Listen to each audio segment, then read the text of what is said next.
테베 네크로폴리스는 룩소르 맞은편 나일강 서원에 위치합니다.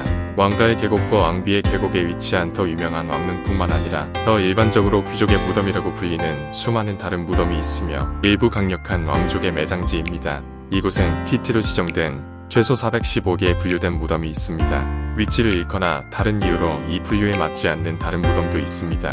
이곳의 무덤은 사당 입구 위에 점토로 제작된 장례식원 불을 두는 경향이 있습니다. 신왕국 시대의 무덤에는 짧은 기도와 함께 무덤 주인의 직함과 이름이 새겨져 있었습니다. 무덤에 부여된 숫자는 무덤이 발견된 순서에 따른 것입니다. 시크 압드엘 쿠르나, 시크 ABD 엘 컬라의 공동묘지는 이집트 테베 네크로폴리스에 위치해 있습니다. 지역 성인의 도명 무덤의 이름을 따서 명명되었습니다. 이것은 테베 서쪽에서 가장 자주 방문하는 묘지로 개인 무덤이 가장 많이 밀집되어 있습니다.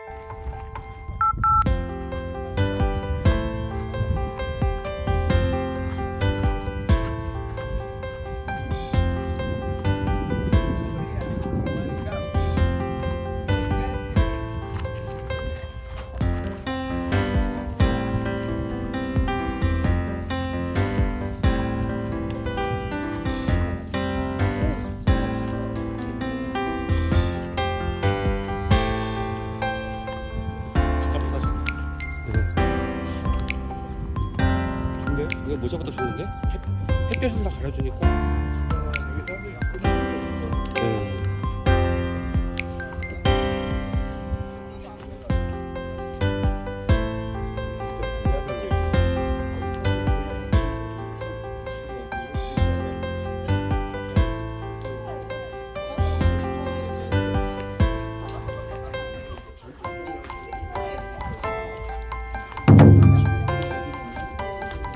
고대 이집트 총리 라모스의 무덤입니다. 원래 32개의 기둥이 있는 메인룸과 8개의 기둥이 있는 복도가 있습니다. 이 무덤은 전통 양식과 아마르나 양식의 장식으로 유명합니다. 여기서 잠깐, 아마르나 양식이란 기원전 14세기 후기 18왕조 신왕국 시대 아케나텐 파라오의 통치 기간과 직후에 채택된 스타일입니다. 고대 이집트 예술은 변화 속도가 느린데 아마르나 스타일은 묘사 스타일, 특히 사람과 주제 모두에서 갑작스러운 단절이었습니다. 예술적 변화는 태양의 원반인 아톤에 대한 일신료 또는 딸의 숭배를 중심으로 한 왕의 종교 개혁과 관련이 있습니다. 아케나텐의 종교 개혁과 마찬가지로 그가 선호하는 예술 스타일은 그의 통치가 끝난 후 벌어졌습니다. 투탕카멘 시대에는 아마르나 이전의 종교와 예술 양식이 모두 회복되었습니다. 아마르 예술은 머리를 들어 올린 인물, 많은 인물이 겹치고 많은 장면이 바쁘고 혼잡한 이미지의 움직임과 활동감이 특징입니다. 인체는 다르게 묘사됩니다. 구조의 옆모습으로 항상 표시되는 인물은 가늘고 흔들리며 팔다리가 과장되어 있습니다. 특히 아케나텐의 묘사는 큰 엉덩이, 두드러진 가슴, 더 큰 배와 허벅지와 같은 뚜렷한 여성적 특성을 부여합니다. 손가락과 발가락은 길고 가늘게 묘사되어 있으며 손톱이 보이도록 세심하게 묘사되어 있습니다. 예술가들은 또한 눈꺼풀뿐만 아니라 피부 내주름과 함께 길쭉한 얼굴 구조를 가진 피사체를 보여주었습니다. 이전에 전통적인 표현보다 더 길쭉한 몸체로 설명되었습니다. 새로운 인간 형태에서 배, 허벅지, 가슴 부위에 더 많은 지방이 있었고 몸통, 팔, 다리는 나머지 신체와 마찬가지로 가늘고 길었습니다.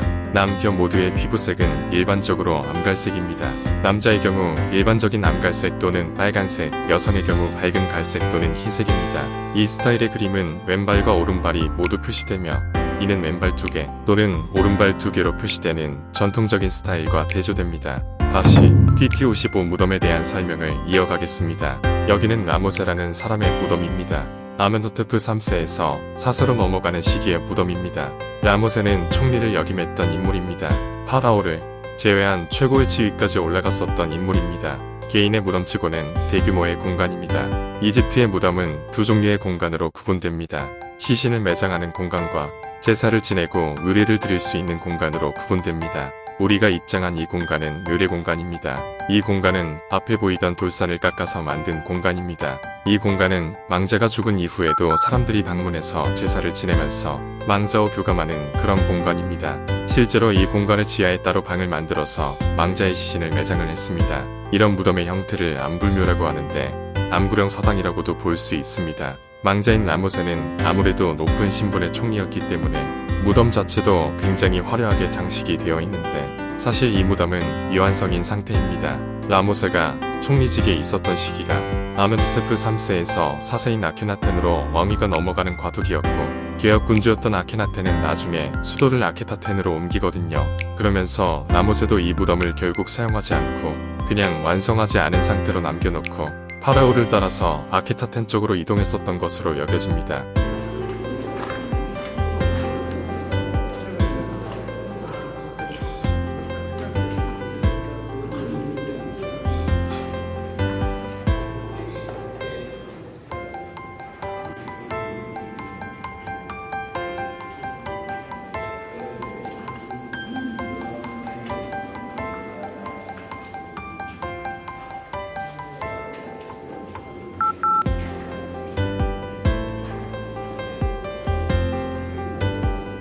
남쪽 벽에는 장례 장면이 있는데 죽은 사람 장례 행렬을 표현하고 있습니다.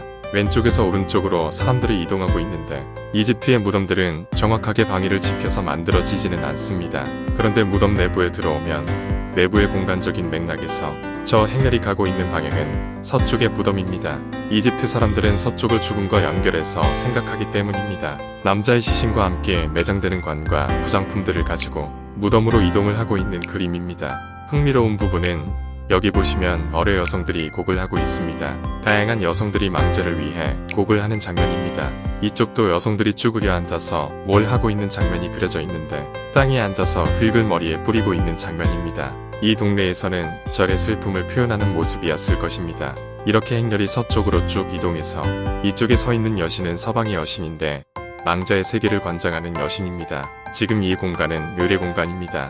의례 공간은 일반적인 신전과 비슷한 역할을 합니다. 그래서 이 공간이 일종의 열귀실이라고 생각할 수 있고 이쪽으로 들어가면 지성소가 있습니다. 지성소에서는 망자의 석상을 모시고 있습니다. 즉, 망자의 석상에서 제사를 지내는 곳입니다. 이 앞쪽 부분에는 무덤을 꾸미는 여러가지 주제들 가운데 망자가 자랑하고 싶은 주제들이 그려져 있습니다. 이 그림은 망자가 파라오에게 어떤 선물을 받는 장면인데 특이한 장면이 있습니다. 여기가 파라오의 얼굴, 몸, 팔 그리고 뒤에 있는 분이 왕비입니다. 여기에 묘사되고 있는 파라오는 아케나텐입니다. 아케나텐은 종교개혁 등을 시도한 파라오인데 그가 사망한 이후 개혁의 내용이 배제되었습니다. 그래서 후대의 파라오들은 아케나텐의 흔적을 지워버리려는 시도가 정책적으로 이루어집니다. 그래서 이 그림도 아케나텐의 모습들은 다 쪼개져 있어요. 여기 보시면 아케나텐의 이름도 지워져 있습니다. 이 여왕이 유명한 네페르티티인데 역시 왕실의 일원이었기 때문에 함께 지워지는 경우가 많습니다. 아케나텐의 시기에 특별한 미술 양식이 나타납니다. 일단 첫 번째는 아케나텐 시기를 제외한다면 파라오는 파라오로서만 등장을 합니다. 근데 아케나텐 치세 동안에는 왕실 가족들과 함께 등장하는 경우가 많습니다. 자기 부인 혹은 딸들과 함께 그려지는 경우가 많습니다. 아케나텐 치세를 제외한 시기에는 여성들이 거의 나타나지 않습니다. 이 부분에는 아케나텐이 시도했었던 종교개혁의 대상이 있습니다. 아케나텐은 다른 신들을 섬기는 것을 금지시키고 유일하게 한 명의 신만 모시는 유일 신앙의 형태를 제안을 했습니다. 제안이라기보다는 강요를 했습니다. 여기 그 신이 그려져 있습니다. 태양의 형상인데 아텐이라는 신입니다. 가장 유명한 태양신인 라와는 조금 다른 신인데 라는 전통적인 태양신의 한 속성인데 아텐은 태양 원반의 신입니다. 이집트의 신들이 사람의 몸에 동물의 머리를 하고 있는 경우가 많지만 아텐의 경우에는 언제나 태양 원반으로만 보여집니다. 인격화되지 않는 신이라고 보시면 됩니다.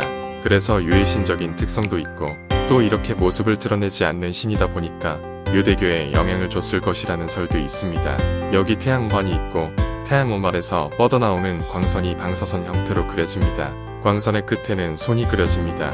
그리고 그 손 끝에 이렇게 안테나우스라고 하는 여러 선물들이 있는데 여기를 보면 태양 원반의 손이 앙크를 파라오에게 줍니다. 파라오의 입에 넣고 있습니다.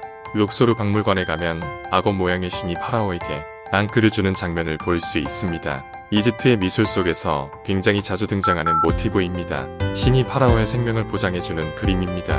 그런데 여기서는 신의 모습 자체가 변화했기 때문에 일반적으로 신이 파라오에게 앙크를 주는 것과는 다른 모습으로 표현되지만 내용은 같습니다. 이 그림의 배경은 왕실의 테라스인데 아케나톤이 여기 그려지고 여기 라모세가 그려져 있었습니다. 라모세에게 어떤 선물을 건네고 라모세를 치하하는 장면입니다. 여기를 보면 이집트의 부조들이 어떤 방식으로 제작되었는지 알 수 있는 흔적이 남겨져 있습니다. 보시면 이렇게 밑그림을 먼저 그립니다. 밑그림을 그린 다음에 구조를 만들었던 것으로 추정됩니다. 이 무덤은 미완성인데 이 그림을 봐도 미완성인 것을 알 수 있습니다. 이 그림이 무덤이 미완성이라는 주장의 증거가 되는 것입니다.